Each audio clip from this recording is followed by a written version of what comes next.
How about this? Good evening, everybody. I don't do this a lot, but everybody else in my house is asleep, so we shall make hay while the sun shines. I have a whole bunch of Ironbark eucalyptus. It's been giving everybody problems. It's cracking up all over the place. I am not going to have time to turn it before it becomes much less safe than this. So what I'm going to do is make a whole bunch of bud vases, and then I'm just going to let them crack. Just going to see what happens. Might be a rustic chic. People might enjoy themselves with it. I don't know. But yeah, they're already starting to fall apart at the seams. So I figure let's just turn some bud vases out of them. Try to get some out of them before they're too far gone.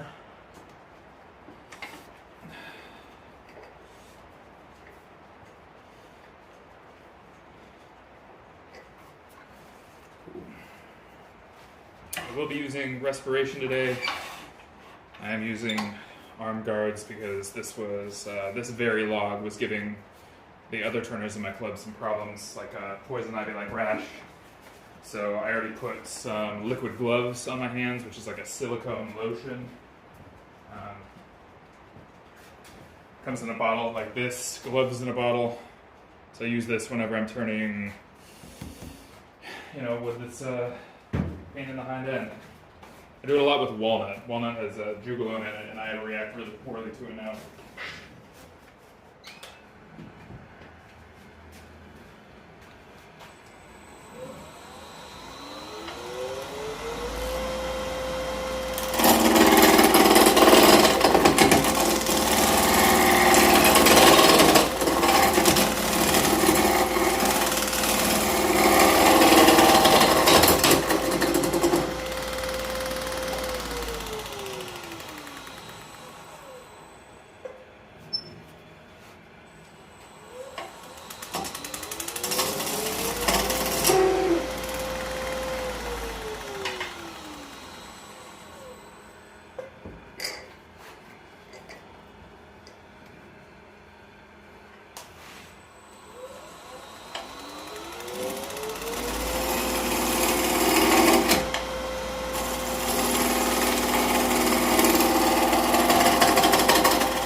You know what? I'm not actually convinced that this is end grain. I think I got confused when I was knocking up this blank. Let's try it again.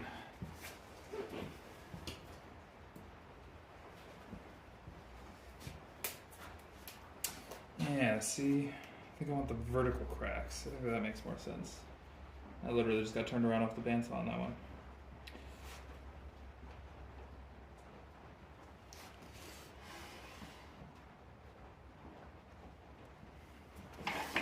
Let's go to the safety center too.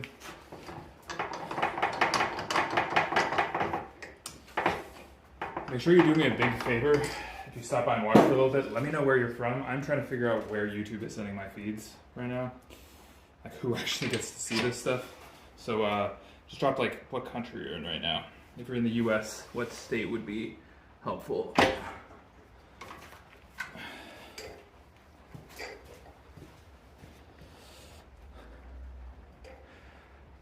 Dylan, what's going on, man? How you doing? Is it pouring up by you too? Because it is absolutely dumping down here. This is the log that was giving Dave and the boys trouble. It's just cracking all over the place, so I'm just trying to, I don't know, get something out of them. I'm going to pull you all in closer so you can see it a little bit better. There you go. Reno, Nevada, love it. Okay, so it is showing it to my own country. That's nice. Let's get some turning done.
are my baby calipers? There they are. Love it. Okay. I guess dividers, but I started calling them calipers when I was a woodturning pup. Never really got over it.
Pretty deep crack here. I don't know how motivated I am to even like get underneath that.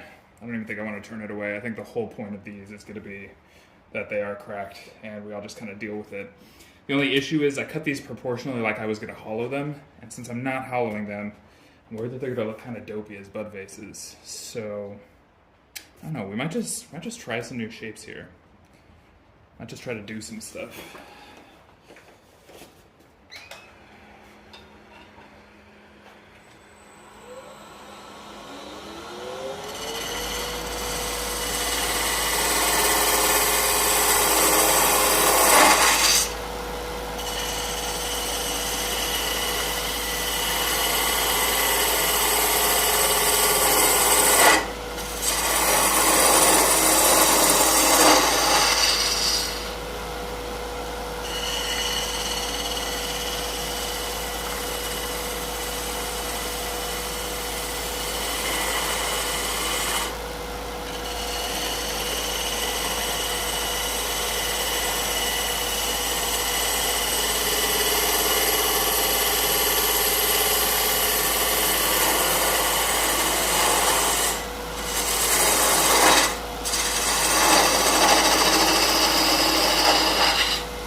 I might as well make sure that we got mostly rid of that crack. Still a little bit in there. Nothing too crazy though. Yeah, dumping down by you, Dylan. Yeah, it's a rough week for rain.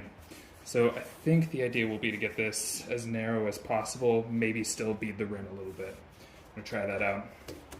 Already not crazy about the shape, but the good news is we have like 7 more to do tonight, so there's always room.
I think the first look at that thing, just a little bit bottom heavy. I think more teardrop than pear shaped. I think really helps it out a little bit there. I think we're doing okay. Yeah, getting the shoulder down. Well, yeah, you're right. It was pretty low right there, so I wasn't crazy about that. But onward and upward, right? So what I'm gonna do, dump this into my chuck really fast.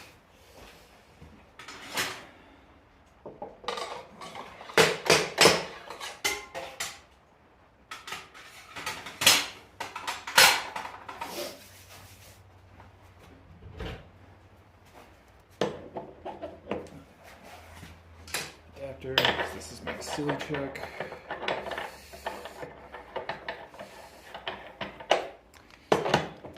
I haven't actually been doing a ton of turning lately because I've had this kind of crazy project on the lathe. This one is going to be a full-length video, but there's a lot going on in this piece. I think it'll wind up being 6 glue-ups total. The video is going to be a little bit on the long side, but I'm excited about it. I have a plan for it. I think it should be a good time, especially if you're a fan of Christopher Nolan movies. Okay, and then get the tailstock out of the way for a sec. Move y'all over here so you can see what's going on. Do me a huge favor, if you found me somehow from the shorts feed, hit that subscribe button so we get a second chance to hang out. The shorts feed is really random. I might never see y'all again. If you like wood turning, like woodworking, like thinking about art, you're in the right spot.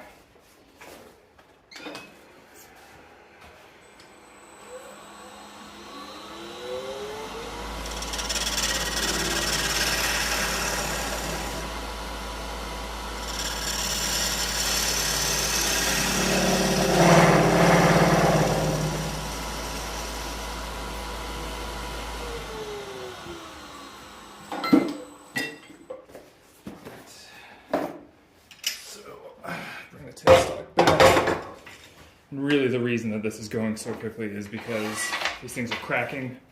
I need them out of my shop. I'm going to try to turn them into like 20, 30 bucks a piece. So since I'm not hollowing them, I'm not worried about any of this stuff too hard. I'm going to give it a rough sanding. I don't even think I'm going to wax it. I want them to crack. The damage is the point, right? What I'm hoping is that they will look simple, right? Look kind of like an artifact, like a really, really straightforward design. That they will crack in interesting ways, and that will be why people love them, and spend a whopping $30 on them at my next craft fair. So that's what we're going for here, just to make sure that everybody is completely caught up to the high-minded artistic rhetoric of what we're doing here today. All right, slowing that way down. With wet wood, I like to drill a little bit slower. I'm gonna go at like 340. I'm gonna feed pretty quickly here. I should probably have eyeballed where we're gonna wind up here, right? Give me a Sharpie.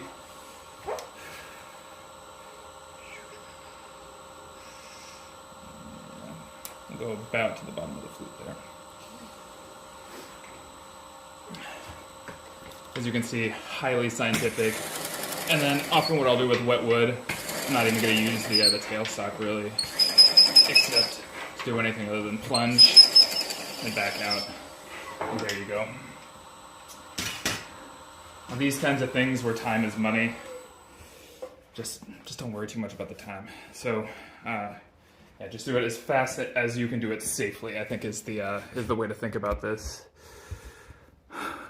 Yeah, the 6 glue-ups. So that video is going to be based on, I don't know if anybody's ever seen the Chris Nolan movie, The Prestige. For me, it's his best movie. I absolutely love it. I saw it in college. May have had some of my favorite plants around when I was doing it, but it absolutely blew my mind when I saw it the first time. I've loved it ever since. And yeah, that's going to be the basis for this video. So I'm going to give this a really quick sand. I'm going to put on the respirator because this stuff has been burning out everybody else in my club.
There we go. A couple of sanding marks in there, but I'm not tripping on it. I think what I'm actually going to do is I'm just going to try to get uniformity of color here. Let's see, where's my bar? This is my experimental abrasive bar. I've been liking it so far.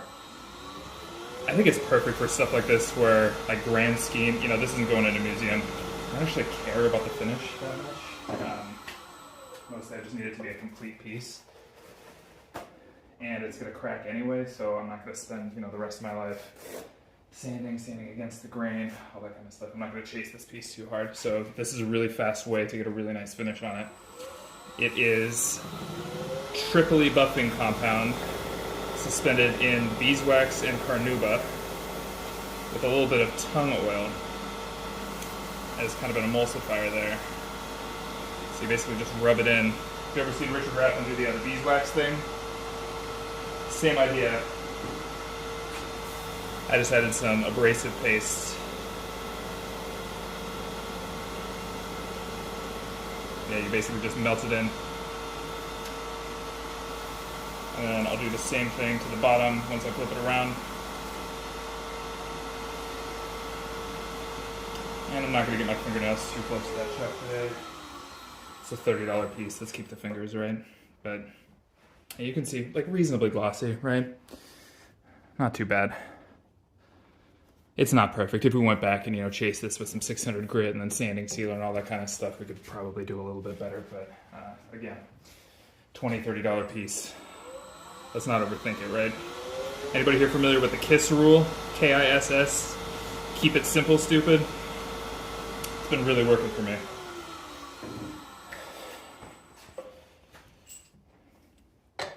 You know, they say a lot about positive self-talk, but if you respond well to negative self-talk, do what you have to, you know? All right, so kind of at this like inverted light bulb thing. I'm going to take my smallest drive center, put it down here. We're going to cut all the way to the bottom, and that's going to be it. Nice and easy, and we're looking at, let's see, about 18 minutes on that piece total.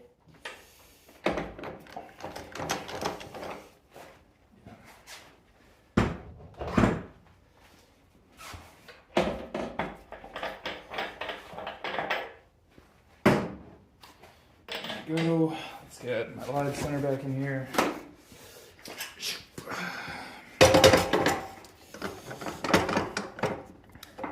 You know, I'm really feeling the case for the swing away live center. I don't know. I've just about talked myself into one. I think that's on the horizon for me. And then I was doing something clever earlier. I'm trying to remember what it was. Ah, right here. So because this wood is wet and because this is all steel, the issue I was running into was that I was coloring the inside. So what I'm going to do is make sure that y'all can see this. Is that the point? Beautiful. Love it. Chuck that up on the point, but I'm just gonna use a little bit of paper towel. And then if we get this right, this quick turn. No. Okay. How about now? Not quite, but we're close.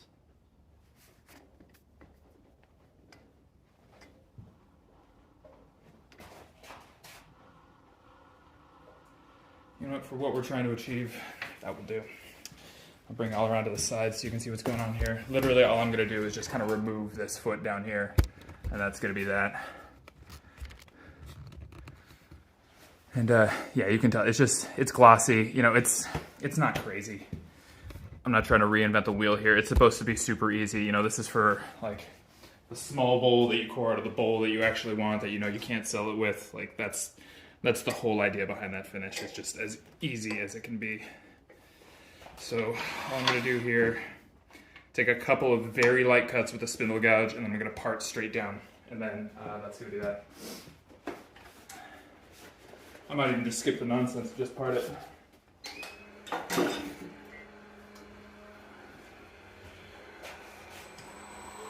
Ooh. Boy, we lost center there somewhere. All right, hold on. Hold on. Hold the phone.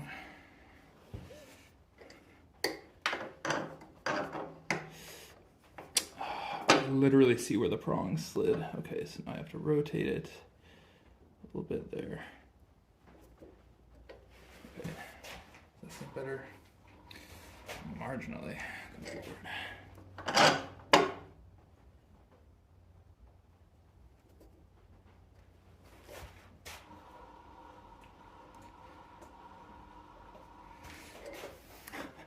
And now the bottom's pretty chewed up. Let's see. Here we go.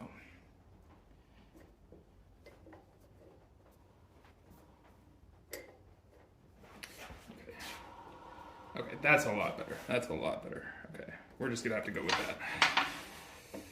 What's the saying? Close enough for government work?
Has gone well. It should come off pretty easily. There we go. Of course, right? And then you sand that down. But yeah, that's it. Cute little bud vase. Okay, 27 minutes start to finish. So yeah, I'd be happy if I could get, I don't know, $30 from that. That'd be pretty cool. Reasonably easy finish. I think the shape is right. You know, it's just kind of like this teardrop. The wood's pretty. And what I'm really counting on is that this will crack as it dries to sort of, you know, add a little bit of character to it. I'll leave that tab on it until a little bit later on. I find it's easier just to sand off than it is to try to chisel it while it's wet. But yeah, let's get another one. I have like 6 more of these to do. So let's go for it. If you're here from the short speed, do me a big favor, hit that subscribe button so we get a chance to hang out again in the future. I'd appreciate it. Let's get one of these little guys going. I kind of like these short, squat little dudes. And I'm also going to use the tiny drive center, just so I can relocate it later on. So yeah, let's get another one going here, huh? And yeah, you can see the cardboard. Cohen, the finish oil, is it's a bar that I've been using recently. It's made out of tung oil, beeswax, carnauba, and Tripoli. It looks kind of ugly. You can tell it's starting to oxidize, to cure a little bit here, but it works really well. If you've ever seen Richard Raffin just like smear some beeswax. It's the same thing, it just has a little bit of abrasive face, so like, you know, I don't know, somewhere between like Hampshire sheen and a solid bar of beeswax is I think the best way to describe it. All right, let's get this guy going.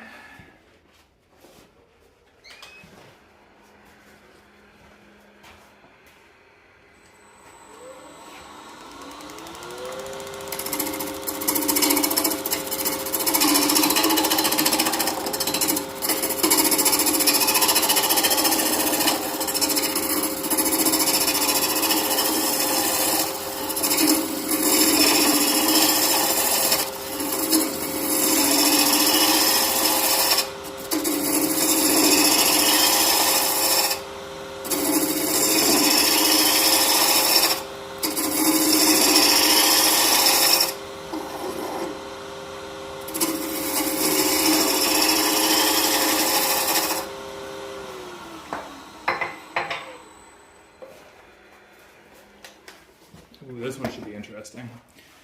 Got that knot there.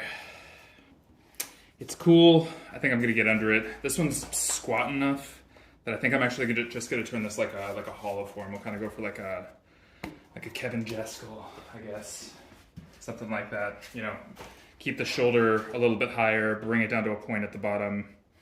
I don't know how I'm gonna handle the exact bottom yet, but yeah, we'll only drill in a little bit. I'll probably try to do a bead around the opening just to set that off a little bit as well. For now, let's set a 10 in so that we know what we have to work with.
pretty clearly being a little bit more aggressive with the other form here.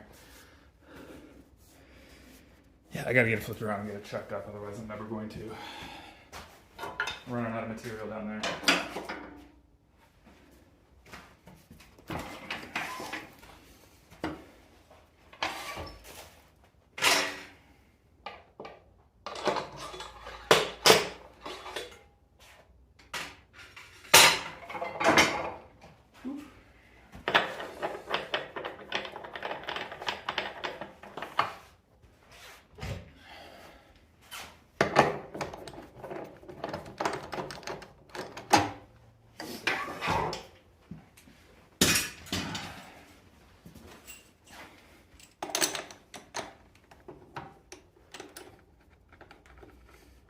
Please have enough. Oh, just. All right, cool. Bring it around to where you can see. So we'll relight this a little bit. So I think I'm going to try to do a little bit of a bead right up here, but I need to know how big that drill bit is. Where did I put that guy? There you go. Okay, so not huge. So we can kind of get away with some stuff here. I'm going to try to put a really nice tight bead around that thing. Complete that illusion.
And then we can drill that hole.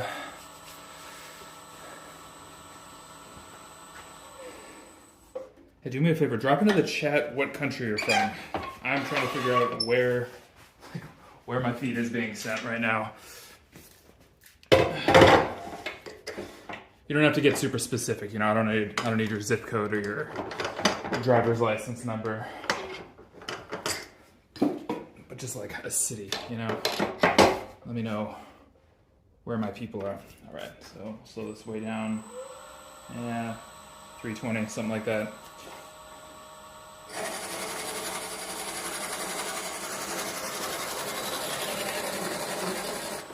There we go. And that's all we need. I'm just gonna shape that a touch. Just to kind of cut it back towards that bead a little bit. And that's all we need. We're not gonna hollow. Because this is just a bud vase. Man.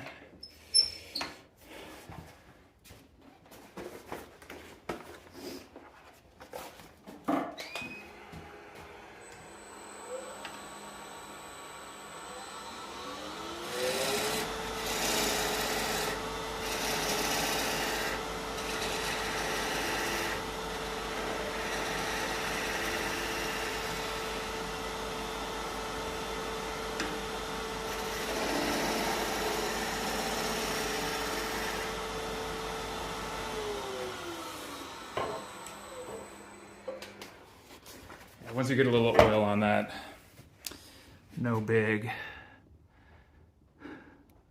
New South Wales, Australia, that's amazing.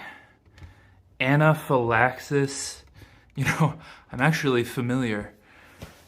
Sad enough. All right, cool. I think this one, I'm not really gonna worry about the bottom too much. I think I'm gonna get the shape right. You can tell a little bit bulgy here. I think I can tighten that up. And then I'm just gonna try to part it off clean after I get a little bit of sanding in. And I think that's gonna do it for this one. You can tell with the line right here, it's just a little bit high right here. So I'm gonna try to come in with the other spindle gouge, sweep it down a little bit more.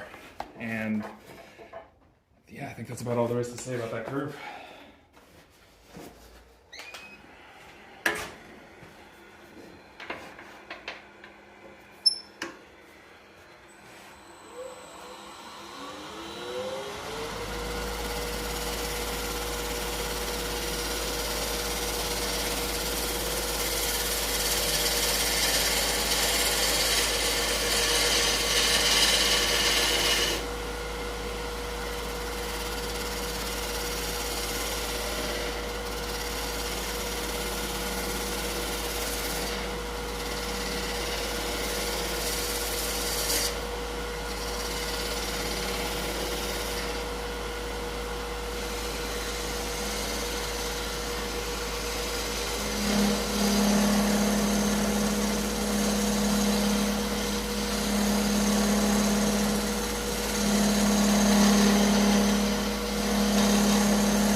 All right, this is a ridiculous use of eucalyptus, but there we go.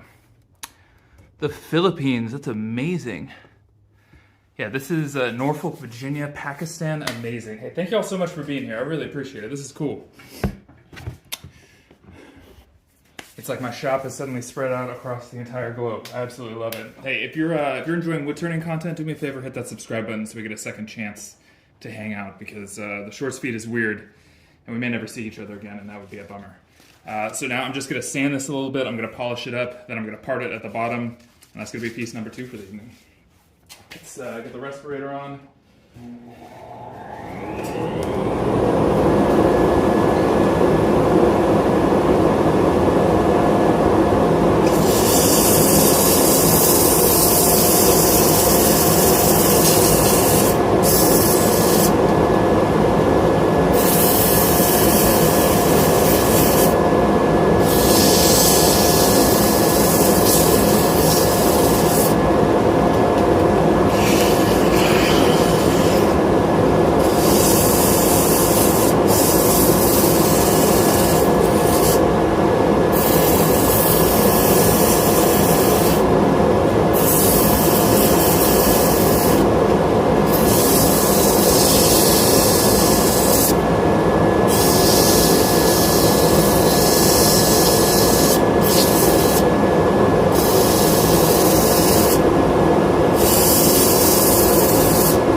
Last order of business, we're just going to put some abrasive paste on this bad boy.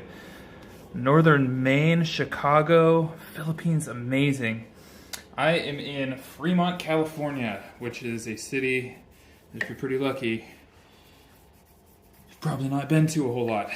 It's a nice city. It's a sleepy suburb of Silicon Valley. A little bit south of Oakland, a little bit north of San Jose.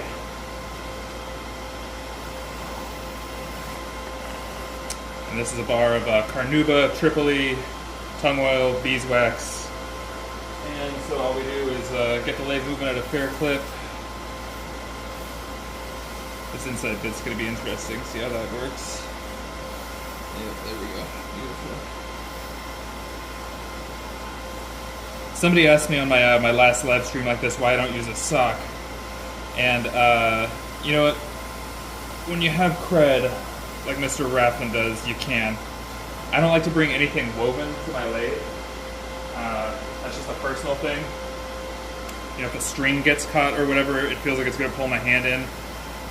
I know for a fact that I'm stronger than a shop towel, so I can't really get in trouble that way. So that's just the way that I see it.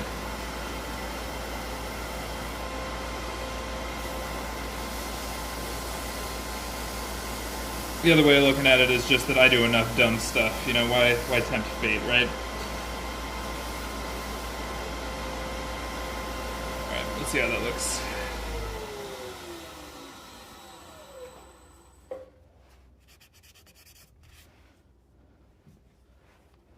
She's cute, right? Oh, focus. Come on. Wow, so shiny it doesn't want to focus. Nice. Yeah, I think she's cute.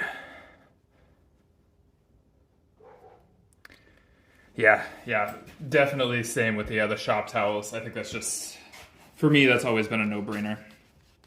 see some people who will bring steel wool to the lathe, and that just absolutely freaks me out. Like, I can't watch somebody who will bring steel wool to the lathe.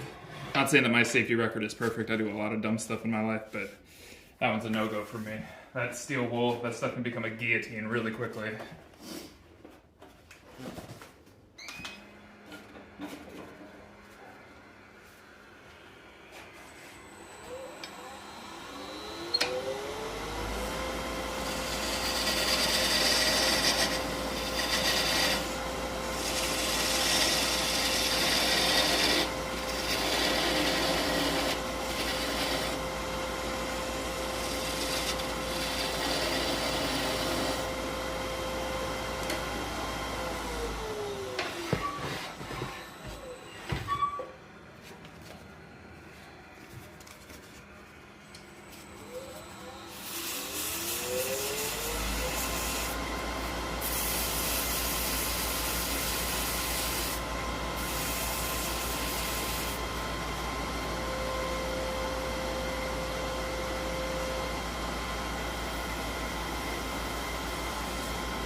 And then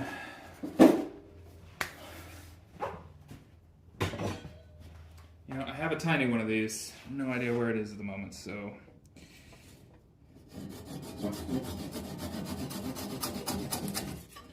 we get to do that.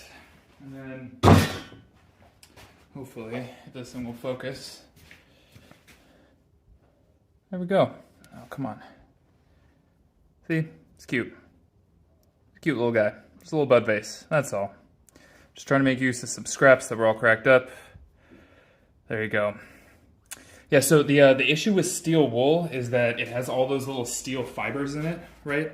So like, if a shop towel catches, there's nothing woven in here, right? It just tears, right? The problem with steel wool is that it's literally made of steel. So any one of those fibers, like imagine it, getting wrapped in a nail or around a finger or something like that, and then it gets caught in the lathe, just that tiny little band of steel, it might break, but it might hold on just long enough to cut into you really, really well. I don't know if you've ever seen a movie where they use like piano wire, like sneak up behind a guy.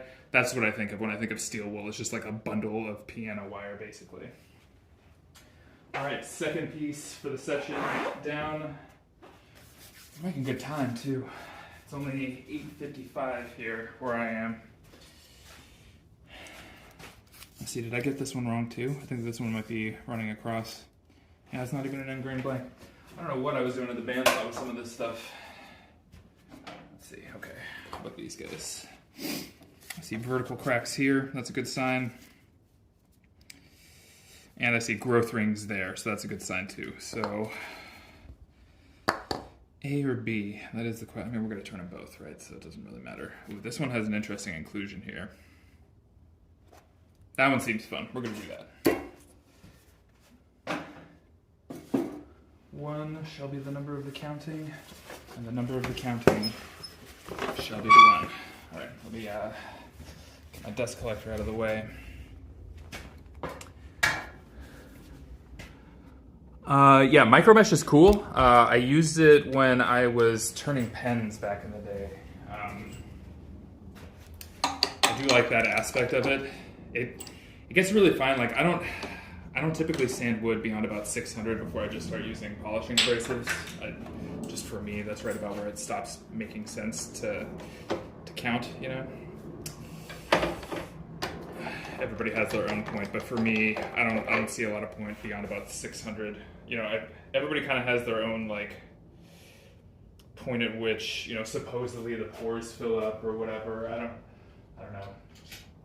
600 is just where I start to see diminishing returns. When I was really early in my turning obsession, I definitely did a couple pieces where I was like, I'm going to sand it to 5,000, and like you get a better finish from an abrasive paste, honestly. Like it just you waste a lot of time. You breathe a lot of that dust too, which I think is part of the issue.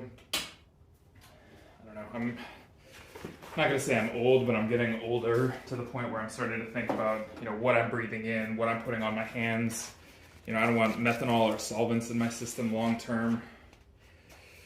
I don't know. I'm also not I'm not like a hippy dippy person by nature. Like I don't, you know, I'm not a vegan or anything like that, but I do start to think about, you know, a pressed seed oil versus like how much methanol and heavy metals and like nickel and cadmium and stuff like that am I touching, because your body does a really poor job of processing that stuff out. It's just flawed biology, because we didn't encounter it that much when we were hunter-gatherers. You know, not a lot of lead in a deer in prehistoric times. Long-winded way of saying I try not to breathe any of like as much dust as I can get out of my workshop. I'm really, really happy to do that every single time. I'm actually thinking about installing a 16-inch fan in the rafters with a knockdown and a sound baffle on the outside that'll cycle all of the air in the shop about every 60 seconds. Just to make sure I can breathe as low as possible. Yeah, there we go. That's a soft spot. We'll see what happens here. Ooh, already peeling up. Nice. I think it'll be interesting to see how deep that thing goes. Alrighty. Beautiful. Nice. I'll center you all up right there. Beautiful. Hey, again, if you're here from the shorts feed, do me a big favor, hit that subscribe button so we get another chance to hang out. I try to turn most mornings and I post them on my channel, but every once in a while, like right now, I get out in the evenings when literally everybody else in my house is asleep, which is nice. It's a nice perk. I have 2 little kids and a wife who is very pregnant, and everybody is super sleepy and quite moody, so I gotta be real, kind of nice to be out here on my own every now and again.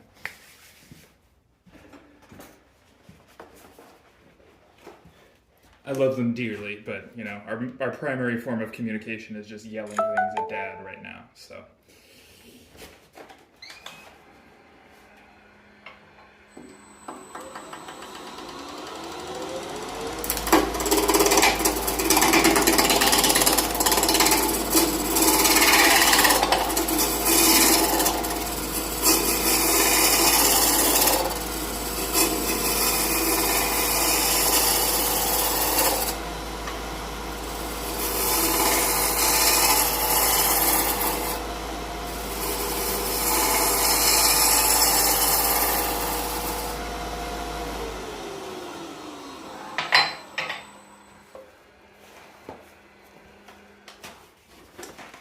I'm going to take a quick second and sharpen my my spindle gouge. If you have any questions, go ahead and drop them in the chat. Let's see, I need a little bit more water in here. Yeah, if you have questions about finishing or anything like that, drop them in the chat. I'm going to grab some water for the format.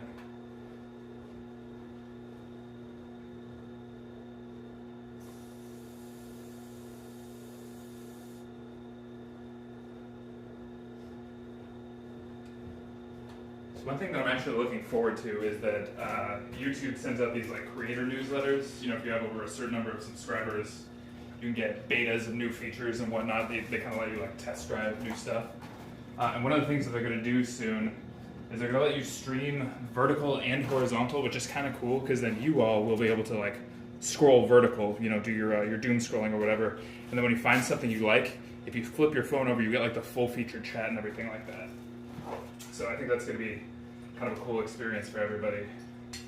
But they haven't said exactly when they're dropping it, and I'm trying to plan so that I can do a live stream on that day, because I think that's just going to be really cool. Like that's going to make a ton of sense. You're going to get 4K in my shop, you know? I think it's going to be great. But they won't give me an exact date, so no dice so far. Alright. Quick little touch up. Get my edges right.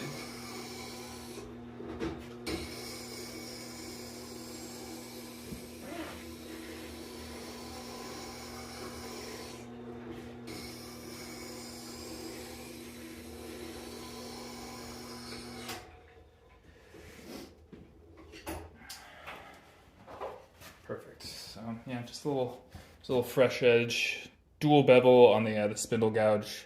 I find it cuts really, really nicely. Yeah, just making sure I didn't miss any questions. Yeah, looks like we're good. Beautiful. Okay, so we have a knot. I want to get under that. I don't know. I got to think about shape a little bit right now. What do we want to do?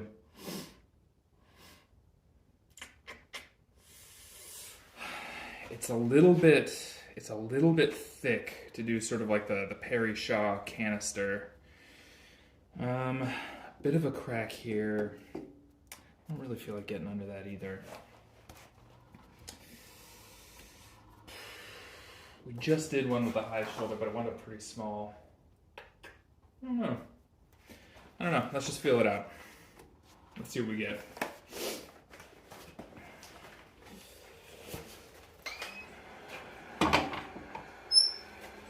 Okay, wait, I actually had an idea for when I drew it the other day. This one might be dumb. This might legitimately be like a dumb design, but I drew it out on pen and paper, like fine liner in a notebook the other day. And I don't know if this is the right size for it, but like I have to try it. The good news is it keeps a lot of the mass in here, so like if it sucks, we can always pare it down. This might be a silly design. I'm sure that somebody has tried something similar before, but yeah, I gotta try this.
These little guys always go missing.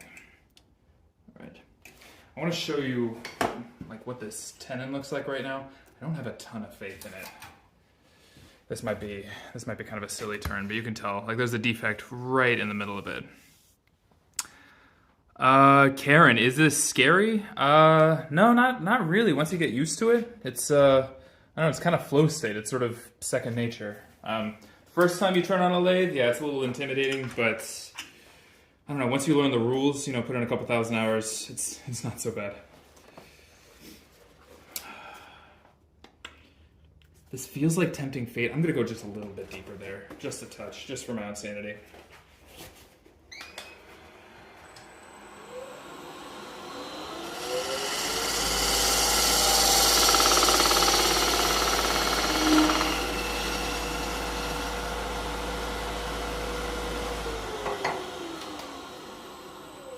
So all I'm trying to do is, because I have this little defect down here, I just want to make sure I have enough solid material. You don't need a ton, right? Like the strength of your tenon isn't determined by how deep the tenon is. It's determined by the width of the tenon, and I'm using the smallest possible tenon. So as long as I have something to grab onto there, should be okay theoretically. So we're gonna try this shape that may be dumb. I don't know yet. We're just gonna try it and see what it looks like. I drew this one out the other day. I don't know if it's gonna work.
Okay, so the design is basically a canister, but it has like a really shallow curve on the bottom and a really shallow curve on the top, and then it's slightly concave in the middle, like very, very slightly.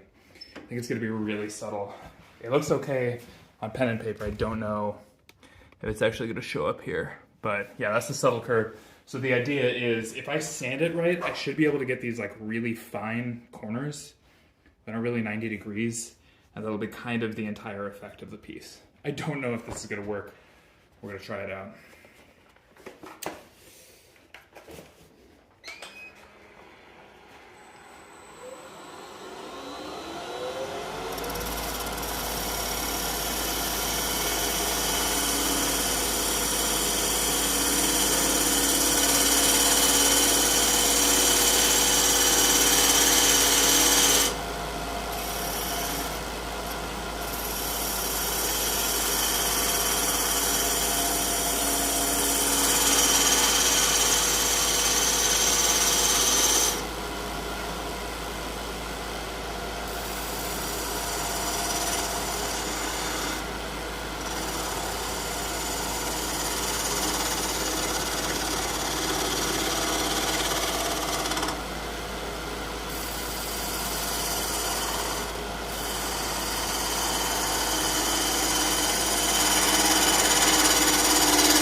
This may be silly. This curve has to be so subtle. The good news is it's subtle enough that I think I can really fine tune it with sandpaper. Okay, I'm gonna flip this around and try to get that same curve on the top. I think I'm gonna try to get like a bead in the top as well. We'll just kind of see how this turns out. This is kind of a silly design, but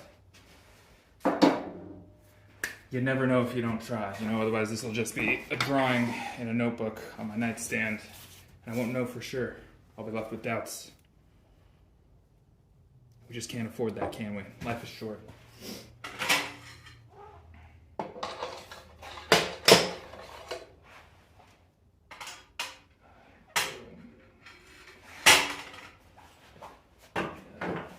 Top.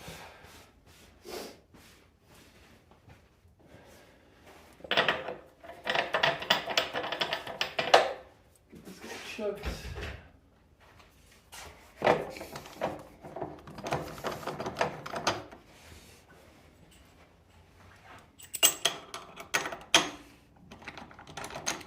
Once my lovely wife was searching for a phrase that we used in my younger days when we were less discreet.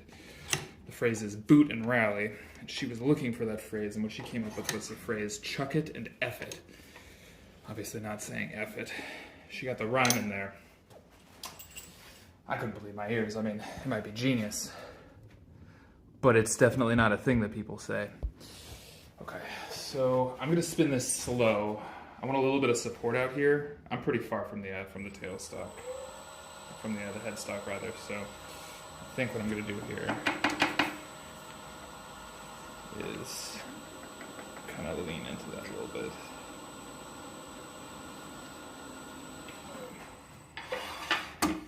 Use every little advantage that I have for as long as I can.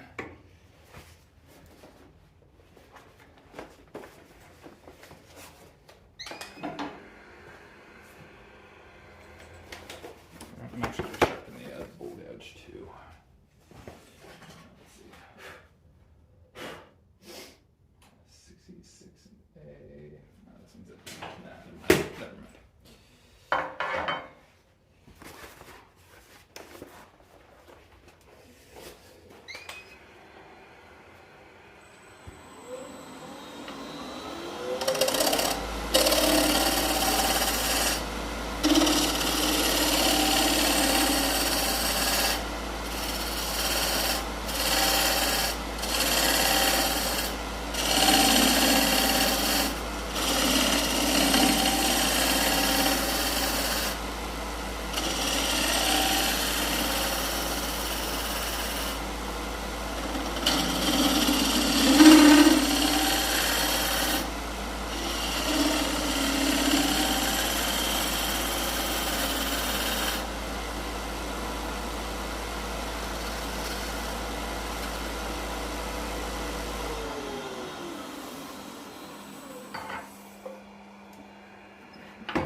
I need to remove a lot more material here. Let's see. Okay, so I'm going to try to set up a center spot here. I do still want to get a bead on the mouth just to make it look a little bit more intentional, because everything else has to be so subtle.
We're gonna drill our hole, and we'll wrap it up.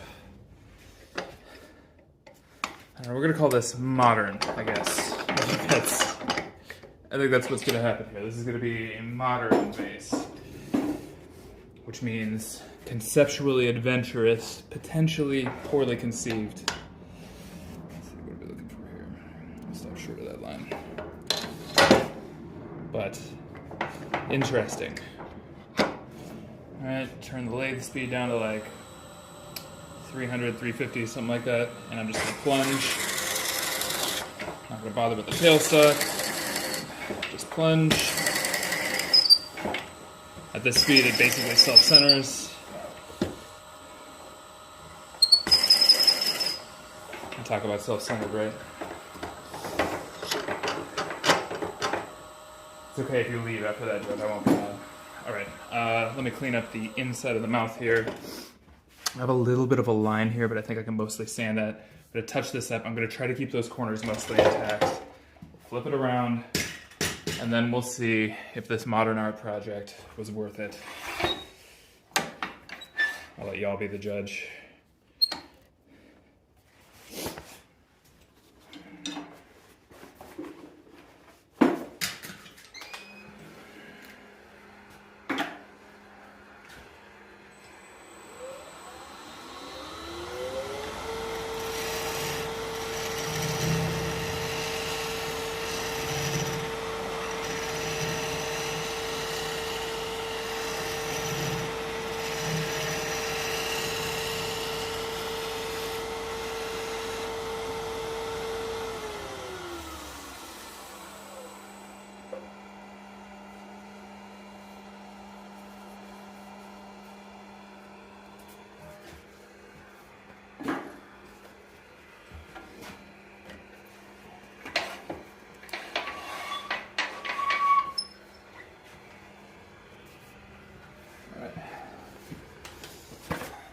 Up the dust catcher. Yeah, it'll be really interesting to see if this piece works at the end. I'm glad I got a chance to try it tonight, though. Usually I can only do like 1 or 2 pieces a day. These bud vases are a great way to just iterate, right? I don't have to spend all the time hollowing. This is no longer a 3-hour piece. This is like a 20, 30-minute piece, so I don't feel bad about experimenting. Also, it's Ironbark eucalyptus, which I hate, and it's starting to go bad. It's cracking up already, so there's literally nothing to lose.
Next up, abrasive bar, fresh paper towel for this one.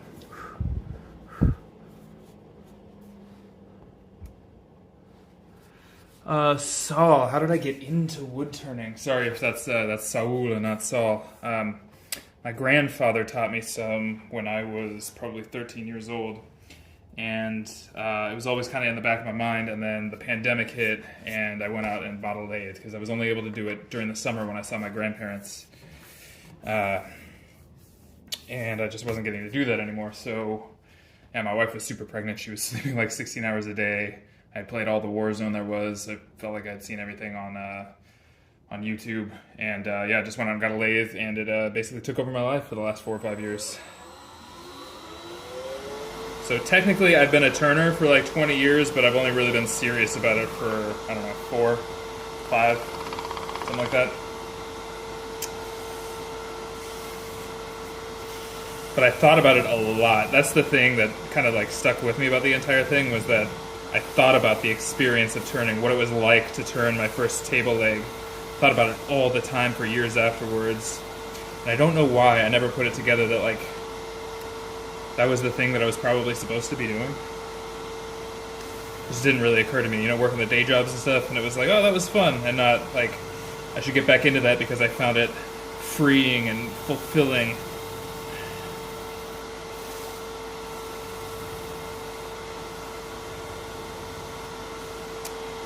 I was just not getting into this little crevice right here, and I don't know why.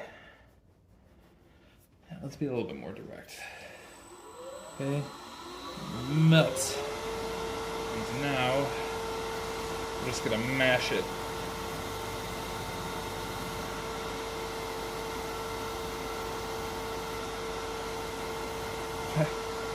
Why is it doing this? Okay, I'll do the outside first. Get some more wax on this thing.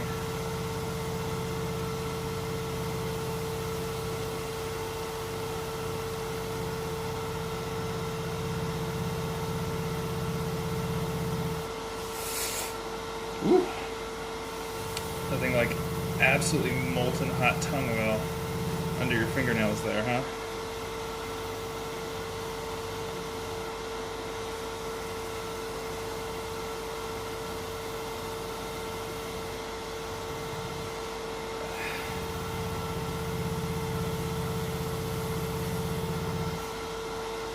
There we go. So that should be a nice finish there. Hello everybody. Hey, if you're here from the shorts feed, do me a big favor, hit that subscribe button. We're just trying stuff in here. I try to wood turn a lot of weekday mornings. I have young kids, I don't always get out there, but I really do try to get out there. Oh, that's interesting. I think it's extra buildup actually. It's too much wax, not too little. But yeah, hit that subscribe button. I want a chance to turn for you again someday. And the shorts feed is fickle. You ever have that thing happen where you hop on Instagram, and then like the first thing you see is super interesting, but then your feed refreshes and then it's just gone forever. It's just like in the wind. That's what I'm so afraid of with the shorts feed. So that's why I'm being a stickler about it. If you enjoy this, I don't want it to be something you just like squeeze past. You're like, what was that guy's name? All right.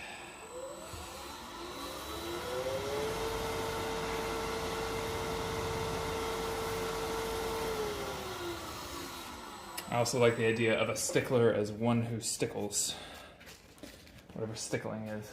All right, so here's the shape that we have so far. Let's back it up. So subtle curve, right? Subtle curve, really subtle curve, but inverted there.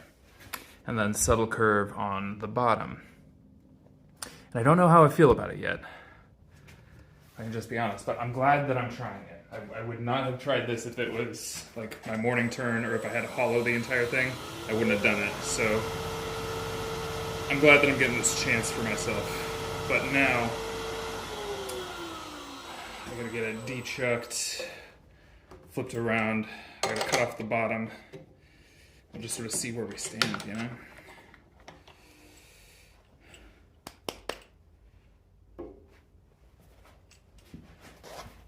It's kind of interesting. I kind of like it when it's standing high on a foot like that.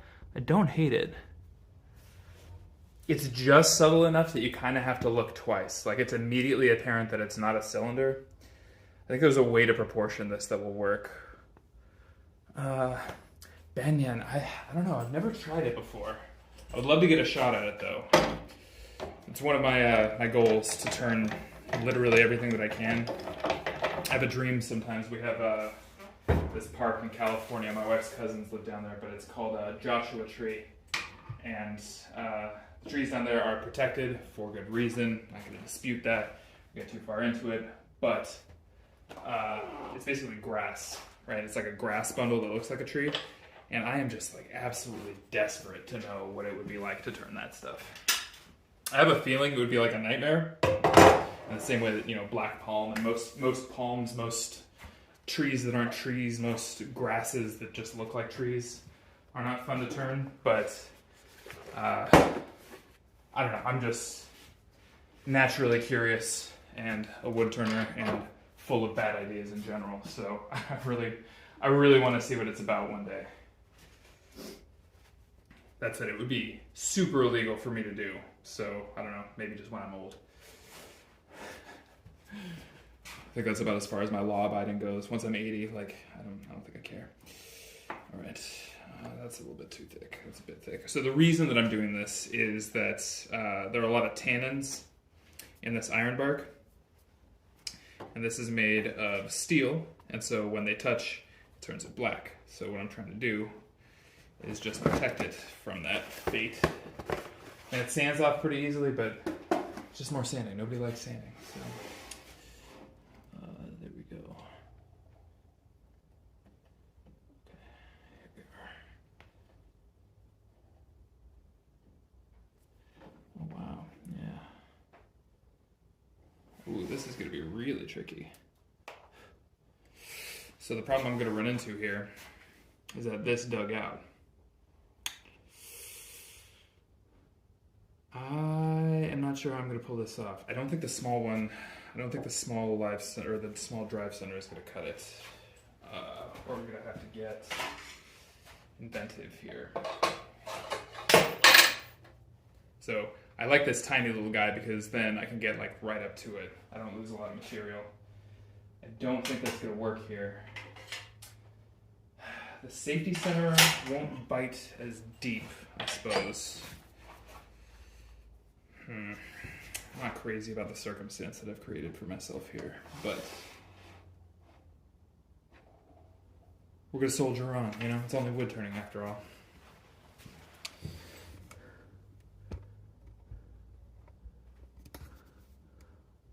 Koa wood is really, really nice. Yeah, that's true. Burley stuff, I mean, like if it's properly cured and stuff, mostly it's just a pain because the grain runs a bunch of different directions, and so it's tough to get cleaner cuts. I don't know. When I was just getting into it, a lot of people were like, yeah, you should scrape burl. But then, I don't know, carbide is just such a bummer, right? Like pretty much all the time, carbide is a bummer. I just don't like using it.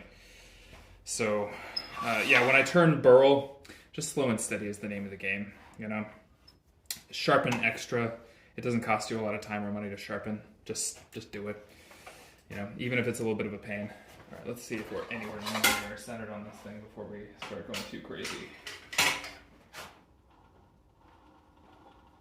You know what? I will be darned. That looks okay. It's not perfect, but I'm also not going to push my luck too far here. Also, I have one more of these that I want to do, and I'm really hoping to get $30 for it, so I'm not going to, you know, break myself over it. Okie doke.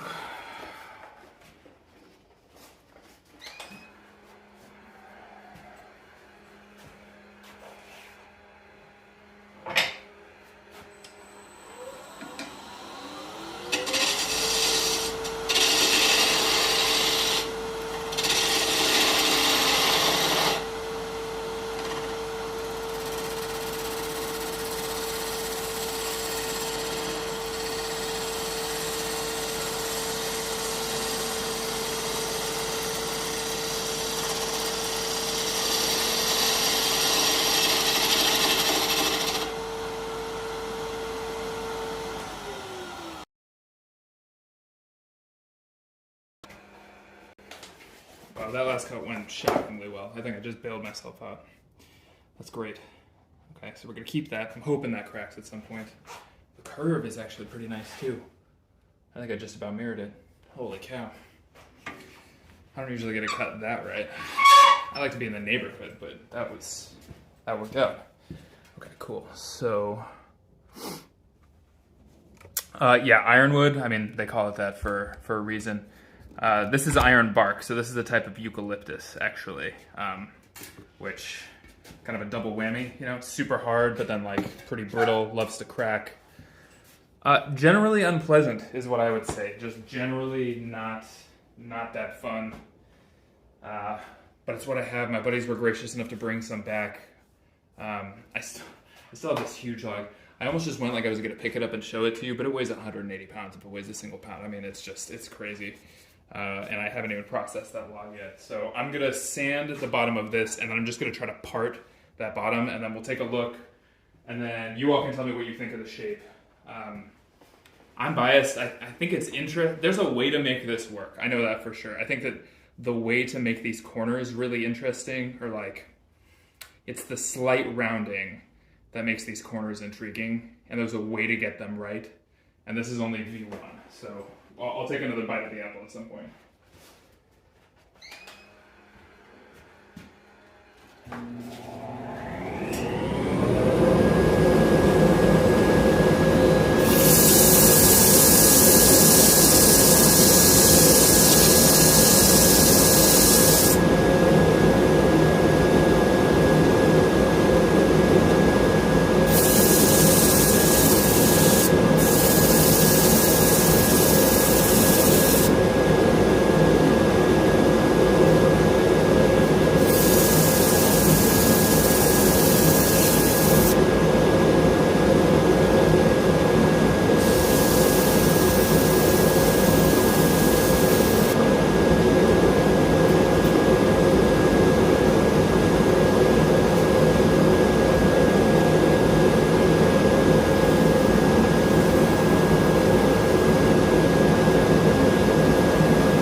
It's a lot easier to do the live stream when I'm not also filming for YouTube.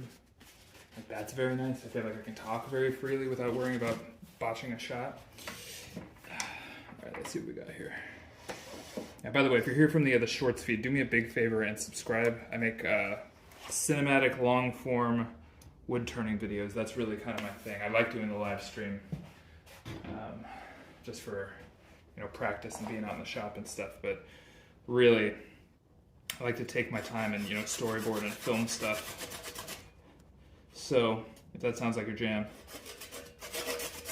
hit subscribe, give the video a try. I have a new one coming out this weekend. where I turned a bowl made from this stuff called acre, which is a rice hull material. It's supposed to be like an insect-proof siding. Spoilers, not super fun as a wood substitute, but instructive nonetheless. Okay, so let's try to get an angle on this guy here. So here is where we are. Here we go. So if I bring us right up to it, here we go. Yeah, it's definitely not going on the Smithsonian yet, but I think it's interesting. I think it kind of forces you to take two looks at it, you know? Like, it's clearly not quite a cylinder. So that one's probably worth exploring in more detail later on. Let's see, 940 PT. I think I have time for one more. I think I can do one more. So yeah, I'll sand up the bottom of that later on, but I know it's gonna crack a bunch, so it's just gonna have this kind of like rustic appeal. That's the idea anyway. So that one goes over with the other finished guy. So just to recap, this is where we've been so far today. Just having some fun, trying out some shapes, you know. Having a good time. I don't like this wood, so we're just trying stuff with it. See how it does. It should crack up. I made a couple of others the other day too. It's worth it, it's a fun time. Actually, let's stay here at the safety center. I think I have time to do one more of these bad boys tonight. Which is handy, because I think I have one more of these blocks left. Let's see.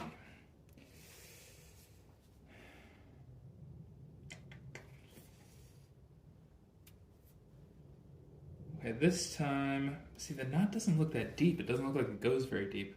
I don't know what to make of it. Let's try to put this one at the top though, and this one we'll go for like a little bit more of a traditional shape, I think. All right, there we are. It's my favorite position on the lathe. It's called centered-ish.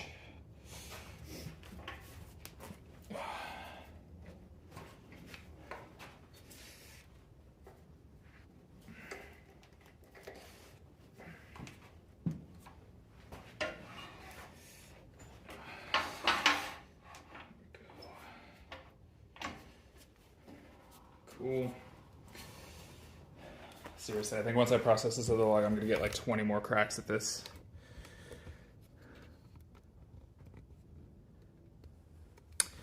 Yeah, I mean, yeah, you're hitting on something there, Robert, which is that if you want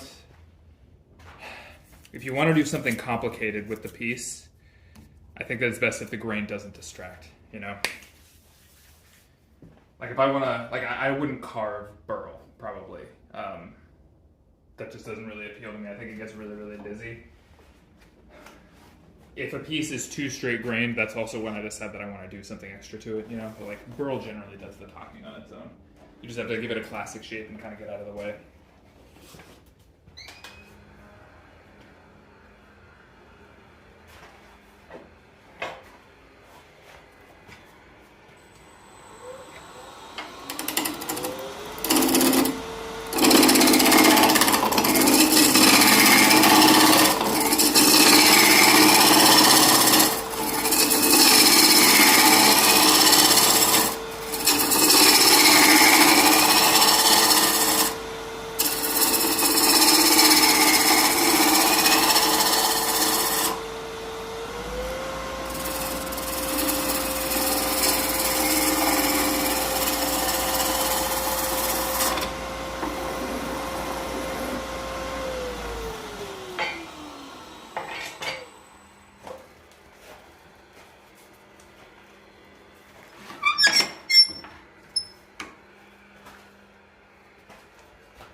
So we're doing some more classic looking stuff today. I don't know, I just kind of want to have fun with this one. I want to push it a little bit.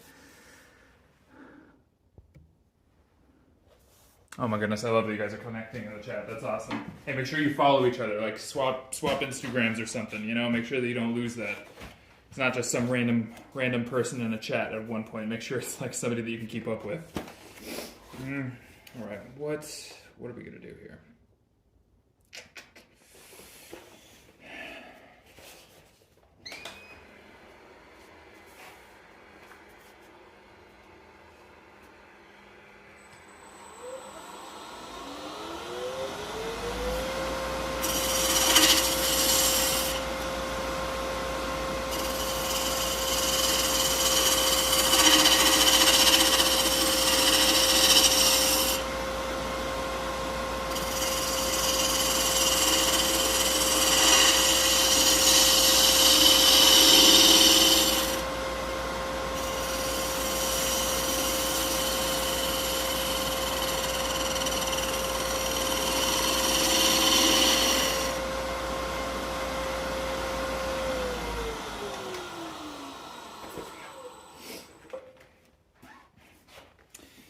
Kind of a weird piece in here I want to show you. I don't know what's going on with it.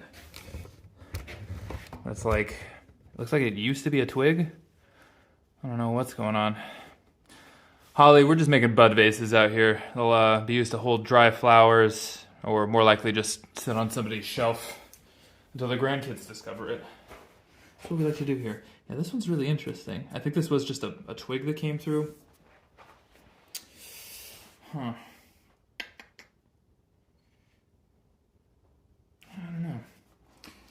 I just don't know what I want to do with this one. Usually I script the evening before, like I'll do some drawings and stuff, but oh, okay, I have an idea. I just hit it. Very cool. Thank you, Holly. I appreciate it. Hi, everybody. If you're here from the shorts feed, do me a favor, hit that subscribe button. I'd love to get a second chance to hang out. Also, drop in the chat where you're from. We've had people from all over the place. New South Wales, Pakistan. I mean, it's been a pretty cool evening.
Yeah, I think I can refine that bottom curve a little bit more later on.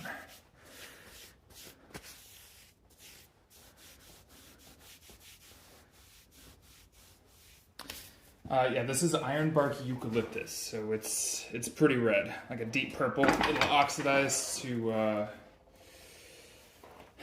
color I like to call unremarkable brown, but that's just how it goes. I'm gonna polish it up as well as I can today. I should probably wax my lathe bed.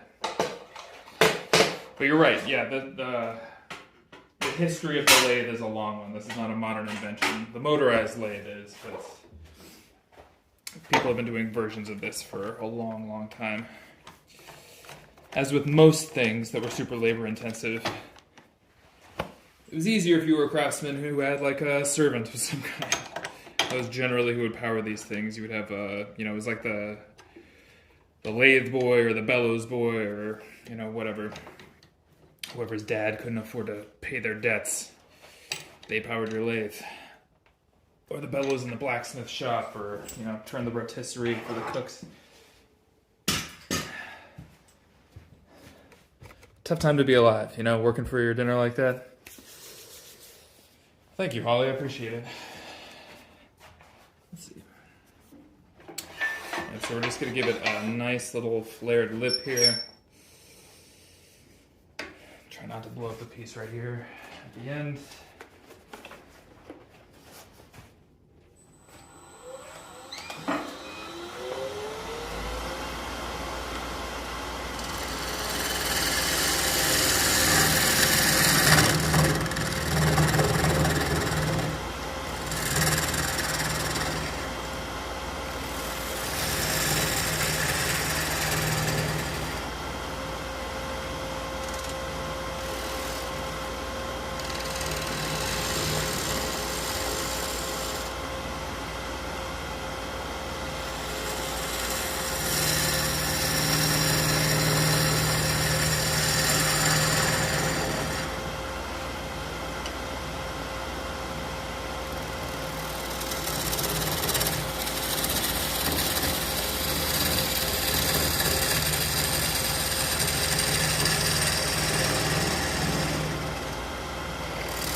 Ooh.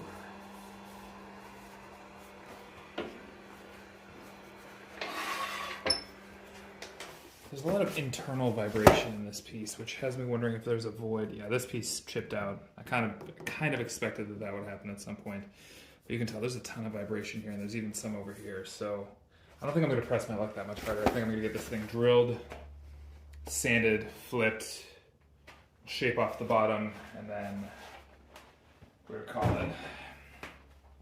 I don't want to put too much pressure on it. It has a couple of knots in it, and it's just vibrating oddly. Like, I can't quite put my finger on what it is that's not right about it, but my spidey sense is tingling, so we're gonna take it easy here. No sense throwing a piece this late, right? It's an old adage in woodturning, right? Just one more cut, and then you turn it into a funnel. I like to think that as I get older, maybe not wiser, but I've just seen the same thing a couple of times, Do me a big favor. If you're here from the shorts feed, hit that subscribe button. Yeah, lots of vibration here.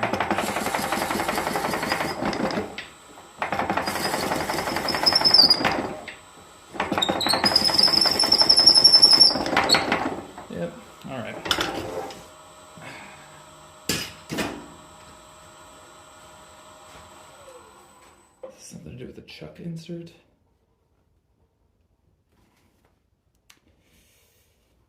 Yeah, something about that's not perfectly stable. The problem is the chuck that I really like is tied up in this crazy piece over here. Has all these glue ups and stuff. I have some book matched maple going into the top. It has a maple collar. Has some surprises on the inside. I'm going to be releasing that video probably sometime in December or January. I honestly cannot wait to share that one with you. That not just one of my coolest pieces, but I think it's one of my coolest video concepts too.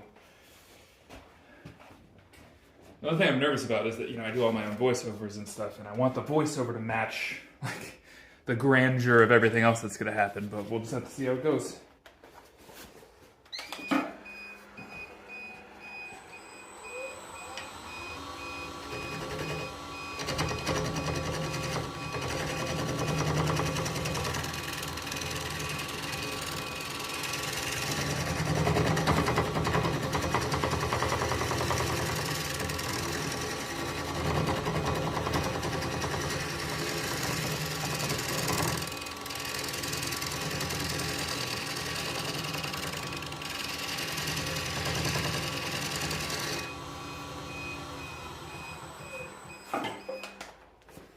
Right now with this guy, I just have the eerie feeling of absolutely begging for trouble. So I'm gonna sand it.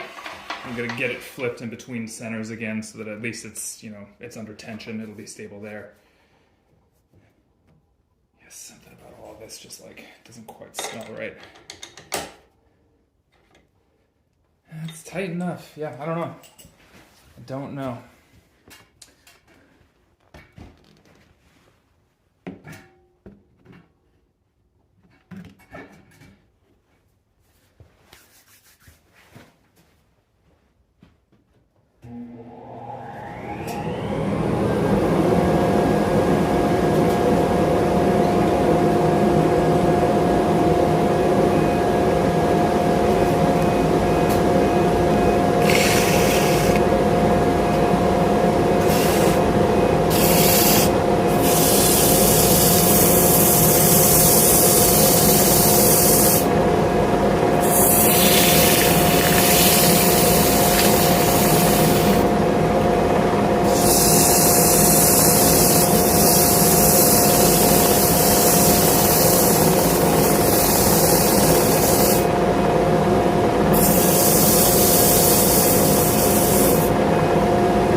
There's actually a pretty nice color on this thing. I like it.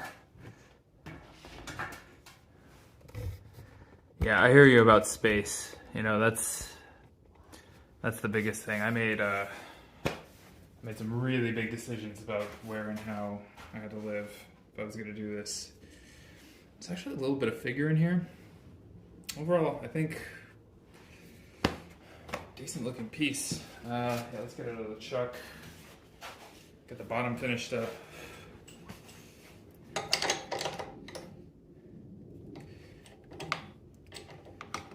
This definitely has like Roman or Greek jar kind of feels, you know. What do the kids say? It's giving antiquities. I actually don't know what the kids say. My kids are way too young to use slang. They just curse like their dad, which is funny, but you know, I gotta clean that up.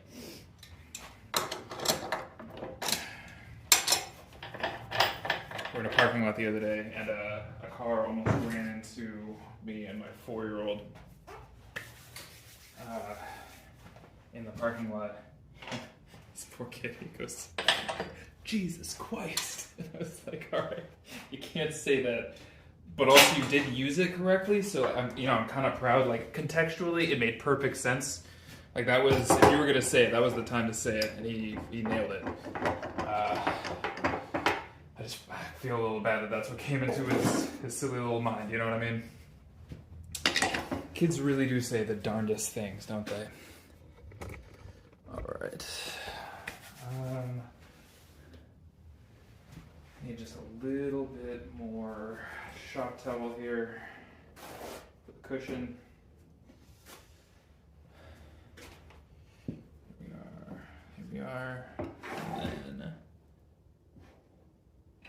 that should basically glide right on in, right? Theoretically, that should be reasonably well centered. Yeah, that's not bad. I can work with that. Okay. Final cut on the bottom, just a little bit of sanding, and then we part off.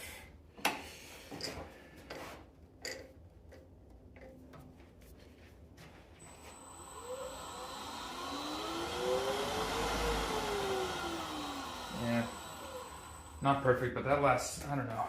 Internally it's vibrating right now, so I'm not sure how much better that's gonna get.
You know, Robert, if it makes you feel better, I started on one of those little lathes from Harbor Freight.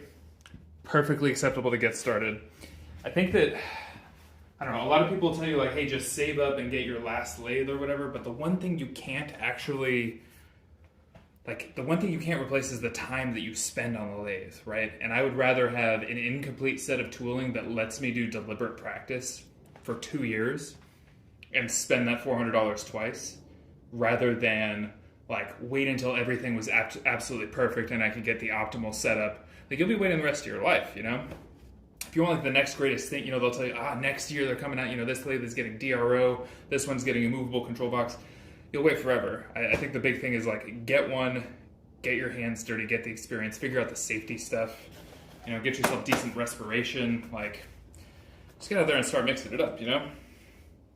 There will always be an excuse to wait. It's the hardest thing to do is just to get going, you know?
was definitely the best bottom sequence of the evening right there.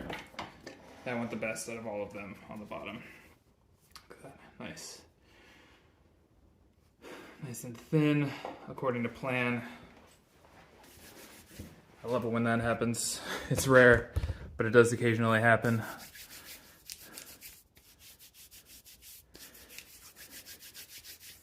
Yeah, I mean, that was kind of my philosophy for a long time, was, yeah, just get the cheap stuff, you know? I think there are levels to cheap, right? Like, if you get something that's, for me, the Harbor Freight lathe tools are, like, bordering on dangerous. Like, I think the lathe is solid. I think that the turning tools are a little bit sketchy for me.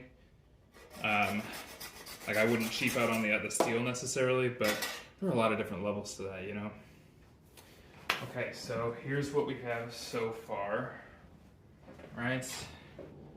Kind of an interesting variety here. I still gotta get the bottom off of that one. Give me 1 second. I got two more. Got two more over here at least.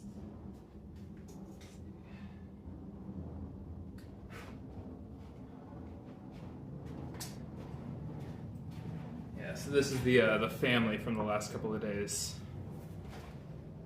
Just having a little bit of fun with it, you know? So there we go. All 6 of those. Look at them. Aren't they cute? I love them. Yeah, they're fun. They should move, which is the fun part. Well, ladies and gentlemen, I think that's going to do it for me this evening. I got to get to bed pretty soon because I got to get up at 5 a.m. and stream again. So thank you all very much for being here. Do me a huge favor. Hit that subscribe button. Watch a video while you're there. I put a lot of effort into my produced videos. I'd appreciate it if you took a look. Thanks so much for being here. See you on the next one.